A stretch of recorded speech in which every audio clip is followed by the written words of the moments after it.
we're in such a pandemic, we're in a time where people are dying, we don't get to go out, we don't get to socialise, all these things affect our mental health. And then here we are with a little bit of schoolwork thinking, oh my gosh, they've not done it. Like, it's not the end of the world. Assalamu alaikum everyone, thank you for joining me today. We're still on the theme of all our children being at home. I know that a lot of parents are struggling.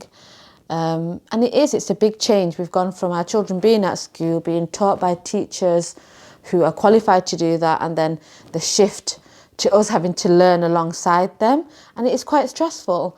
And so I wanted to give 3 tips today that I think, has helped me. So this is nothing outside of myself that I remember on the first day. So the first thing is that I remember on the first day, there was this huge pressure of getting everything done as and when they've told us to get it done. I didn't take into consideration that I'm not in an environment where it's just teaching. My children are still my children, so there's the emotional needs as well that I have to meet. I still have to give them lunch. It's not like they break for lunch and then the canteen has got some food ready. I have to do that. And so it's about, I learned that on day 1, day 2, I kind of trudged through. We're going to get it all done. I was exhausted. They were exhausted, and it helped nobody. And so by about day 3, I realised that no, we're going to have to shift how we look at this. At the end of the day, I'm not just teaching my kids the academia side of things that they've given us. My daughter's going to get tired, or my son's going to get tired at times, and I'm going to have to see to their needs. They're going to need a break, they're going to need snacks, and that's okay. And we're going to do the best that we can. And so I shifted it to, we're going to do as much as work as we can, but we're not going to neglect our emotional and, physical needs that we're seeing right in front of ourselves. So that was the first shift that I made, and it really helped. I put pressure off myself, and it put pressure off my kids as well. I think the second thing that I learned through this is this idea that there's this huge pressure, almost like, oh my gosh, they're off school, they're going to fall behind. And we all want that. We all want the best for our children. However, you've got to realise that all the children are off, they're all behind. And what's behind and what's forward as well. We're in such a pandemic. We're in a time where people are dying, we don't get to go out, we don't get to socialise. All these things affect our mental health. And then here we are with a little bit of schoolwork thinking, oh my gosh, they've not done it. Like, it's not the end of the world. If they're not able to do it, and you're having a cuddle with them, or they're helping you cook, or they're helping you do something around the house, it's still beneficial. They're learning all the time. We seem to think that the only time they're learning is if they're sat down in front of a textbook, picking something up, and all we're doing is just putting pressure on them to memorise things that sometimes they never use in their life again.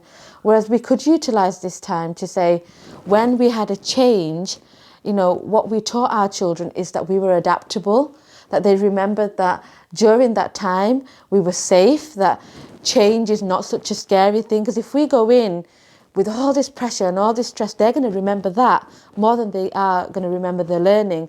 And the association that they're going to have is, later on in life, if there's a big change or something happens, they're going to have that internally, that if a change happens, it's going to be chaotic. People are going to get angry around me. There's going to be a lot of pressure on me. I'm going to be miserable. We don't want those associations. So more than teaching the academia is being able to teach them that actually, as a family, we can transition through change safely and supportively. And I think that's far more important. And I personally would hope that that's the thing that my children remember, the life lesson, rather than it being just about academia. So that's the second thing that I learned through this. And I think the third thing I learned is, knowing my own limitations and being able to ask for help. So I remember on day 1, day 2, feeling really frustrated, some of the questions, some of the support. And I kept saying, I'm not a teacher. And I had this really negative kind of narrative in my mind. And I also remember feeling like my children should do this, they should do that. And actually, we've never been in this situation. So how do I really know what we should and shouldn't do? How do I know what was expected of me? And so it was a massive learning curve, but it's one that, if we just step back a moment and look at, it's something that our children can take as life lessons, and then we can as well. And we can say, do you know what? It was a massive change, and actually I don't know the answer to that. And that's not a blame or a criticism or, kind of, oh my gosh, I must, like, having a negative voice come in my head that I must have done it, I must not be adequate enough. No, I actually don't know that, and that's okay. And actually having that surrender or that humility in front of our children and for ourselves is a massive, I guess, like a lesson that we all need. We're all trying to kind of pretend to be something that we're not. And then what we do is, when we ignore what's right in front of us, it causes a friction. Yeah, so you're kind of fighting to do it, and then you're getting frustrated, and it shows up in other ways. So the best thing is to, the third thing that I did was just to be able to say, look, this bit I can help with, but this I actually don't know. I don't know the parts of an atom. I can help, I can try to, but I don't know that, and it's okay that right now we don't know that. And if we can get the answers, brilliant.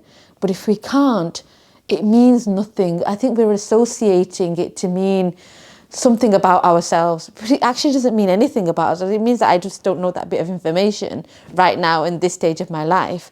And being able to teach our children that learning is lifelong, that change happens and we can adapt to change, that, sometimes big changes happen and sometimes we don't know all the answers, and that's okay. That's okay that we need time to adjust.